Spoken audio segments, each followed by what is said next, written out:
우리가 지금 살펴보고 있는 사사기는 크게 세 부분으로 나눌 수 있다고 말씀을 드렸는데 표를 한번 보시면 이렇게 되어 있죠. 세 부분으로 나눠져 있는 표를 한번 볼까요? 먼저 1장부터 3장 6절까지가 서론 부분이라고 한 부분으로 나눠져 있고 이 부분이 서론 부분입니다. 그리고 3장 7절부터 16장 31절까지 이 부분이 본론 부분이고 지금 우리가 살펴보고 있는 17장부터 이제 남아있는 21장까지 이 부분이 결론이기도 하지만 부록이기도 해요.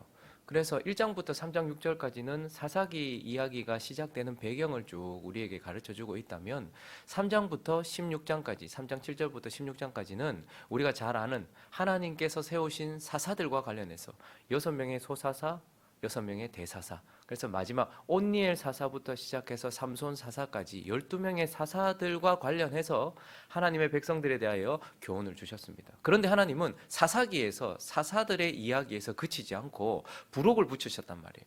그래서 17장부터 21장까지는 하나님이 세우신 레위, 본론에는 하나님이 세우신 사사들과 관련해서 하나님이 하나님의 말씀을 주셨다면 이제 이 부분은 하나님이 세우신 두 사람의 레위인을 대표로, 그래서 레위인과 관련해서 하나님께서 하나님의 백성들의 말씀에 대해서 가르쳐주고 있는데 우리가 어제까지 살펴보았던 이제 이 부분 부록을 또 두 부분으로 나눌 수 있어요. 17장부터 21장까지가 부록 부분이라고 했잖아요. 그런데 여기에 두 부류의 레위인이 등장하거든요. 그래서 이 부분을 또 두 부분으로, 부록을 두 부분으로 나눌 수 있는데 우리가 어제까지 살펴보았던 17장과 18장까지가 첫 번째 부분인데요. 거기에 우리가 어떤 레위인이 나왔습니까? 하나님이 그냥 신상을 밝혀버리셨죠. 모세의 손자 게르솜의 아들 요나단. 그래서 이 요나단이라는 레위인과 관련해서 하나님께서 하나님의 백성들에 대해 말씀하시는데 특별히 17장과 18장은 하나님의 백성들의 종교적 타락상에 대해서 쭉 이야기를 해주셨단 말이죠. 자, 그런데 이제 오늘부터 우리가 살펴볼 19장, 20장, 21장에는 또 다른 레위인이 한 명 등장을 하고 그와 관련된 이야기를 통해서 이번에는 하나님의 백성들의 도덕적인 타락상, 17장과 18장은 종교적인 타락상을 우리에게 가르쳐 주었다면 이제 오늘부터 이제 마지막 21장까지는 이스라엘 백성들이 도덕적으로 얼마나 타락했는지를 우리에게 보여주게 되는 것입니다. 자, 그래서 오늘 1절 말씀을 한번 읽고 시작을 해볼까요? 1절 말씀을 한번 보시면 부록 부분에 계속해서 반복되는 어구가 바로 이거죠.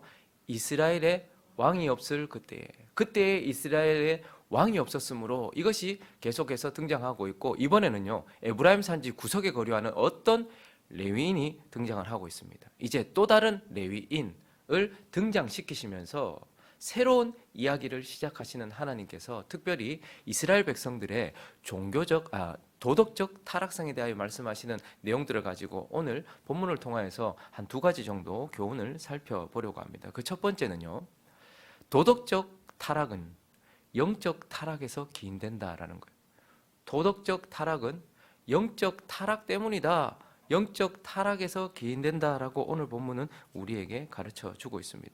여러분, 한 사회에 도덕적인 척도를 가늠하는 것은 그 사회의 성도덕, 성윤리를 보면 알 수 있습니다. 이 사회가 얼마나 도덕적인가 하는 것을 가늠하는 것은 그 사회의 성적인 것에 대한 도덕률이 얼마나 높은가, 그러니까 성과 관련해서 성도덕을 보면 이 사회의 전반적인 도덕성이 드러난다라는 것은 일반 사회에서도 인정하고 있는 것입니다.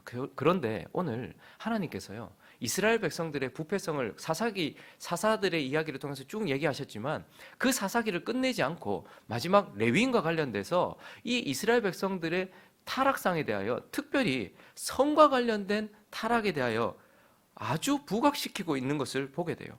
오늘 본문 말씀 이 레위인과의 이야기는 전부 성적인 이야기예요. 성과 관련된 이야기입니다. 1절을 다시 한번 보시면요, 레위인이라고 하면 지금으로 말하면 목회자라고 생각하시면 돼요. 그런데 그 목회자가 이스라엘 왕이 없을 그때에 에브라임 산지 구석에 거류하였는데 어떤 레위 사람이 유다 베들레헴에서, 에브라임 산지는 이쪽이라면 유다 베들레헴은 이만큼 밑에 있는 곳이에요. 그런데 유다 베들레헴에서 뭐를 맞이했대요? 첩을 맞이했다라고 말하고 있어요. 이게 이상하게 느껴지셔야 됩니다. 목사가 왜 두 집 살림, 세 집 살림을 하고 있지? 이렇게 생각이 되는 거죠. 그런데 저기서 첩이라는 단어는 창기 같은 그런 여자가 아니고 진짜 정실 부인은 아니지만 첫 번째 부인은 아니지만 거의 부인과 같은 역할을 하는 사람이에요. 그런데 저 여자가 4절에도 보면 이 여자가 본문에 그 히브리어에 보면 젊은 소녀 이렇게 나오거든요. 그러니까 이 여자는 부인으로 들였는데 보통 그러면 안 되지만 사실 그것도 안 되지만 첫째 부인이 자녀를 생산하지 못할 때에 자녀를 생산하기 위하여 또 부인을 들이는 경우가 간혹 있었습니다. 사실 이것도 인정되는 것은 아니에요. 그런데 지금 이 여인은 자녀를 위한 것도 아니고 젊은 여자로서 이 레위인의 육체의 정욕을 위하여 들인 여자다 이 말입니다. 그러니까 지금 레위인은 성적인 쾌락을 위해서 첩을 두고 있는 이 성적인 상태, 이것을 우리에게 보여주고 있고, 또 2절을 보시면요, 이번에는 그 첩의 도덕성, 성적인 도덕성이 나타나는데 그 첩이 뭐였대요? 행음했다 이렇게 얘기합니다. 그러니까 레위인도 성적인 육체의 정욕 때문에 첩을 들였고, 이 첩은 저기 보면 행음했다라고 우리는 번역을 했는데 화가 나서 이렇게 이제 지속적으로 화가 나 있는 상태에서 이 첩이 어쩌면 이 젊은 여자가 나이 많은 이 레위인에게 시집으로 왔는데 어쩌면 계속해서 화가 나는 이유가 있었겠죠. 성적으로 만족이 되지 않았겠죠. 그래서 아마 행음을 했던 것 같아요. 어쨌든 지금 레위인의 부인도 행음을 했다 이렇게 나오고 있습니다. 그리고요, 뒤쪽으로 조금 넘어가면 19장 뒤쪽으로 조금 넘어가면 22절에 보면요, 한 지파가 나오거든요. 기브아 땅 근처에 있는 한 지파, 여기는 베냐민 지파의 땅이었습니다. 그런데 그 땅에 이 레위인이 들어갔는데요, 읽어볼까요? 시작. 그들이 마음을 즐겁게 할 때에 그 성읍의 불량배들이 그 집을 에워싸고 문을 두들기며 집주인 노인에게 말하여 이르되 네 집에 들어온 사람을 끌어내라, 우리가 그와 상관하리라. 뭐죠? 베냐민 지파의 땅에 유숙하러 들어갔는데 그 동네에 있었던 불량한 사람들이 많이 몰려와가지고 오늘 네 집에 들어간, 그러니까 그 첩을 얘기하는 것이 아니라 그 레위인 남자, 그와 상관하겠다라고 말하는 거예요. 그러니까 지금 베냐민 지파가 뭘 지금 추구하고 있는 거예요? 동성애를 추구하고 있는 거예요. 그 동네에서 새로 본 남자가 들어온 거예요. 그런데 나 이 남자하고 상관해야 되겠다라고 동성애를 추구하고 있는 이 성적인 타락상을 보여주고 있고, 그런데 이 노인이 이 레위인을 내어줄 수 없잖아요. 그래서 그 레위인의 첩을 내줬단 말입니다. 그리고 나니까 25절을 보시면 무리가 듣지 아니하므로 그 사람이 자기의 첩을 붙잡아 그들에게 밖으로 끌어내매 그들이 그 여자와 관계하였고 밤새도록 그 여자를 능욕하다가 새벽 미명에 놓은지라. 이 여자 어떻게 됩니까? 죽습니다. 그러니까 지금 저 여자는 단순히 성폭행을 당한 것이 아니고 윤관을 당한 거예요. 많은 남자들에게 밤새도록 성폭행을 당해서 결국은 성폭행 당해서 죽임을 당한 거죠. 그러니까 윤관이 지금 일어나고 있었다는 것을 보게 돼요. 하나님께서 하나님의 백성들의 그 상태가 참 타락했었다 이렇게 끝내지 않고 부록 부분에서 지금 레위인부터 시작해서 베냐민 지파까지 얼마나 성적으로 타락했는지에 대하여서 지금 우리에게 보여주고 있는 것이죠. 온통 성적 타락이고, 지금 이러한 이스라엘 백성들의 성적 타락은 가나안 땅에 있었던 세상 사람들과 별반 다르지 않은 성적인 도덕성을 우리에게 보여주고 있습니다. 자, 그러면 이스라엘 백성들이 왜 이렇게 성적으로 타락한 것입니까? 특별히 그들이 성에 약하기 때문입니까? 지금 이들이 이렇게 성적으로 타락한 이유는 결국 그들의 영적인 타락 때문이다라고 우리에게 가르쳐주고 있습니다. 그들이 특별히 육체의 정욕을 더 추구했던 것이 아니고 그들이 이렇게 육체적인 타락에 빠진 이유는 그들의 영혼이 음행을 하고 있기 때문이다라는 것이에요. 그러면 하나님께서는 사람을 지으실 때 하나님의 형상으로 지으셔서요, 하나님처럼 보이지 않는 부분을 중요시하게 생각하셔서 영혼을 만드셨습니다. 이 부분은 보이지 않아요. 근데 사람의 독특한 것은 하나님과도 다르고 천사들과도 달라요. 이러한 영혼이 어디에 담겨 있습니까? 질그릇이라는 육체에 담겨 있어요. 그래서 우리의 보이지 않는 영과 혼이요, 보이는 육체의 움직임을 통해서 드러나게 되어 있단 말입니다. 그래서 우리는 영혼을 볼 수 없지만 그러나 우리는 엄밀한 의미에서 영혼을 볼 수 있어요. 어떻게 해요? 우리의 말은 우리의 영을 반영합니다. 여러분들이 내뱉고 있는 말, 제가 내뱉고 있는 말은 나의 영을 반영한단 말입니다. 그리고요, 저와 여러분들의 육체의 행위는 우리의 혼을 반영해요. 제 마음을 반영한단 말입니다. 그래서 우리는 하나님처럼 마음과 영을 볼 수는 없지만 그러나 우리는 육체를 통하여서 저 사람의 영과 혼을 알 수 있단 말이죠.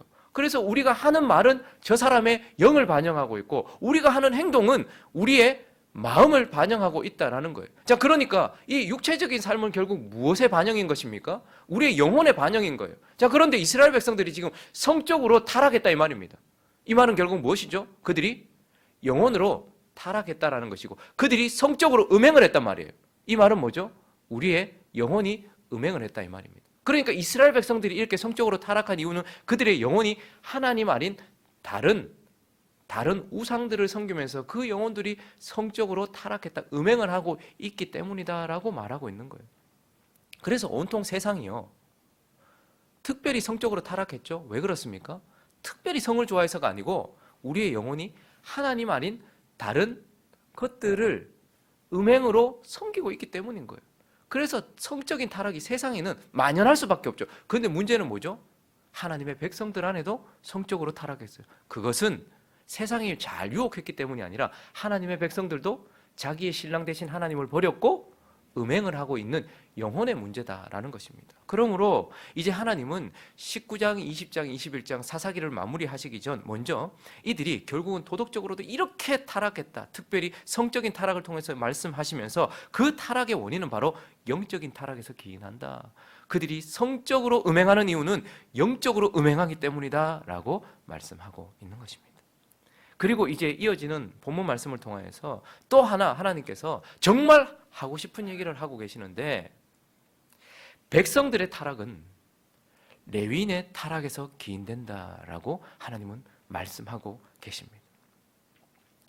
하나님께서 사사들을 통하여서 이스라엘 백성들 전체가 얼마나 타락했는지를 보여주셨어요. 그리고 온니엘이라는 참 멋진 사사에서부터 시작해서 우리가 잘 이해되지 않는 삼손이라는 사사를 마지막으로 등장시키시면서 이 지도자도 타락했다는 걸 사실 보여주세요. 그런데 거기서 그치셔도 우리는 충격적인데, 근데 하나님은 지금 거기서 말씀을 마치시지 않고 레위인들을 굳이 등장시키십니다.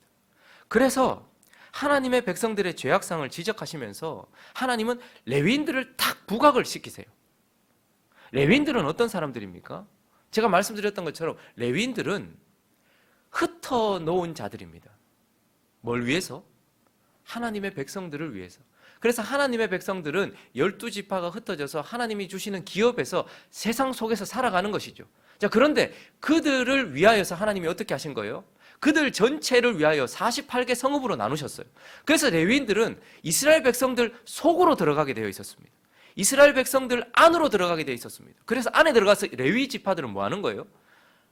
그들에겐 특별한 기업이 있지 않습니다. 그들에게는 하나님이 기업이세요. 그래서 그들은 하나님을 예배하기 위하여서 이스라엘 백성들 속으로 하나님께서 흩으셨어요. 그리고요, 중요한 것은 그들에게 율법을 들려주셔서 하나님의 말씀을 수종들도록 하나님의 말씀을 이스라엘 백성들에게 가르치기 위하여 흩어놓은 자들이에요. 그리고요, 하나님의 말씀을 살아가도록, 그래서 눈으로, 입으로 가르쳐주고 그들이 눈으로 이스라엘 백성들이, 레위인들이 말씀대로 살아가는 것을 보면서 배울 수 있도록 말씀을 살아가도록, 그리고 그 율법을 집행하도록 레위인들을 두셨단 말입니다. 레위 지파 자체가 다른 지파보다 훨씬 나았기 때문이 아니에요. 그것은 그냥 하나님이 정하신 법이었습니다. 물이 위로서부터 아래로 내려오는 것처럼 하나님이 12지파들 중에 특별히 레위 지파를 선택하셔서 나은 것이 전혀 없었지만 레위 지파는 하나님이 전체의 이스라엘 백성들에게 흩으셔서 그들을 위하여서 이스라엘 백성들이 어떻게 해요? 말씀을 듣고 그리고 말씀을 보고 배워서 말씀대로 살아갈 수 있도록 하기 위하여 세우신 지파였어요. 그래서 결국 레위 지파는 이스라엘 백성들에게 뿌려놓은 소금이었단 말입니다. 그들이 부패하지 않도록 그들의 거룩을 위하여서 레위 사람들은 뿌려놓은 이스라엘 백성들 속에, 교회 속의 소금이었단 말입니다. 교회는 무엇입니까? 세상 속의 소금인 거예요. 그래서 하나님은 세상의 부패를 막기 위해서 교회를 세우셨어요. 이스라엘 백성을 세우셨어요. 그런데 이스라엘 백성들의 부패를 막기 위해서는 뭘 세우신 거예요? 레위 지파를 세우신 거예요. 그러니까 거룩을 위해서 세워놨다는 말이죠. 그런데 우리가 오늘 17장부터 21장까지 이 부록이 진행되는 동안 하나님은 레위 지파를 확 드러내시면서 우리는 무엇을 확인했습니까? 17장 8절은 이렇게 시작되었죠. 요나단이라는 그 신상이 공개돼 버린 이 레위 지파가 그 사람이 거류할 곳을 찾, 이거는 말이 안 되는 소리예요. 레위 지파가 거류할 곳, 기업을 찾아다녔다. 돈을 쫓아다녔다. 말이 안 되는 소리예요. 그런데 그 사람이 거주할 곳을 찾고자 그 성읍 유다 베들레헴, 베들레헴에 간 것도 잘못인데 거기서 또 에브라임 산지로 가서 미가의 집에 갔다라는 것을 보게 돼요. 그러니 레위 지파가 하나님이 이스라엘이라는 교회 공동체의 거룩을 위하여 뿌려놓은 소금인 그들이 어떻게 했다는 거예요? 그 자리를 버렸다는 거예요. 하나님의 말씀을 버렸다는 거예요. 레위 지파들이 하나님의 말씀을 버렸다라고 말씀하고 있어요. 자, 그리고 나서는 뭘 추구하는 거예요? 하나님을 떠나고 사명을 떠났어요. 말씀을 떠났어요. 그러니 목회자들이 뭘 한 것입니까? 10절을 보면요. 나를 위하여 아버지와 제사장이 되라. 그런데 사명이 아니에요. 거룩한 사명이 아니에요. 내가 해마다 은열과 의복 한 벌과 먹을 것을 주리라 함으로 그 레위인이 들어갔더라. 거기 정착했던 이유가 무엇입니까? 돈, 물질. 그러니까 목회자들이 돈을 쫓기 시작했다라고 하나님은 레위 지파를 통해서 지금 말씀하고 있는 것입니다. 그리고요, 18장으로 넘어가 보시면 19장에서 우리는 뭘 확인했습니까? 그들이 그에게 이르되 잠잠하라. 네 손을 입에 대라. 우리와 함께 가서 우리의 아버지와 제사장이 되라. 네가 한 사람의 집의 제사장이 되는 것과 이스라엘 한 지파 한 족속의 제사장이 되는 것 중에 어느 것이 낫겠느냐. 이제 레위 사람이 뭘 추구하기 시작합니까? 돈과 물질을 추구하던 그가 명예를 추구하기 시작하는 것이죠. 돈과 명예. 그리고 오늘 본문 1절은 무엇을 확인하게 됩니까? 1절을 보니까 어떤 레위 사람이 유다 베들레헴에서 뭘 맞이했다고 얘기합니까? 첩을 맞이했다. 그러니 지금 이스라엘 백성들 전체의 타락상의 이유는 그들의 거룩을 위하여 뿌려놓은 소금인 레위 사람이 목회자들이 돈, 명예, 성 이것에 빠져버렸기 때문이라고 하나님은 가슴 아프게 고발하고 계시는 것입니다. 사사기의 결론 부분에 와서 하나님은 이제 이 모든 책임이 영적 지도자에게 있다라고 우리에게 말씀하고 계시는 것이고, 그래서 이제 사사기를 마무리하기 전 이 부록을 통하여서 하나님은 너희가 지금 이렇게 도덕적으로 특별히 성도덕을 보여주시면서 도덕적으로 타락한 이유는 외적인 것에 있지 않고 너희의 영적인 상태에 있다는 거예요. 그리고요, 레위 지파에게 있다라고 우리에게 말씀하고 계시는 것입니다. 말씀을 정리하겠습니다. 여러분, 이제 그러면 근본적으로 우리에게 뭐가 필요하다고 사사기는 이야기하고 싶은 것일까요? 세상은 보이는 것을 바꾸려고 해요. 그래서 자꾸 우리의 말을 바꾸려고 하고요. 행동을 자꾸 바꾸려고 해요. 그러나 우리의 말과 행동은 영혼을 반영하는 것이란 말입니다. 그래서 하나님은 우리의 말과 행동을 바꾸려고 하시는 것이 아니라 이 말과 행동을 만들어내는 영혼을 바꾸려고 하고 있고, 그것을 바꾸는 것은 결국 복음밖에 없다라는 거예요. 복음이신 예수밖에 없다라는 거예요. 그래서 사사기의 시대를 끝낼 것은 오직 진정한 복음이신 예수밖에 없다라는 것을 말하고 싶어 하시는 것이고, 근본적인 필요가 무엇이냐? 바로 복음이다, 예수다라는 것을 우리에게 말씀하고 싶어 하시는 것입니다. 그리고요, 그러면 실질적인 필요는 무엇입니까? 그들에게 근본적인 필요는 예수, 복음이에요. 실질적인 필요는 무엇입니까? 이 사사기를 끝낼 수 있는 실질적인 필요, 그것은 바로 레위인들의 회개인 것입니다. 목회자들의 회개인 것입니다. 참 가슴 아픈 이야기죠.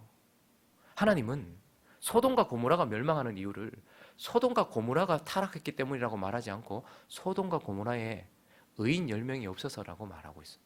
그러니 세상이 이렇게 부패한 이유는 세상의 거룩을 위하여 뿌려놓은 세상의 소금인 교회가 제 역할을 못했기 때문이라고 말해요. 그런데 이제 교회가 이렇게 타락한 이유에 대해서 하나님은 교회에 뿌려놓은 소금인 레위 목회자들이 돈과 명예와 성을 쫓아서 타락했기 때문이라고 얘기해요. 돈, 물질, 먹고 마시는 거, 이건 뭐죠? 육신의 정욕. 여자에 빠졌습니다. 뭐죠? 안목의 정욕. 그리고 명예를 쫓아갑니다. 뭐죠? 이생의 자랑.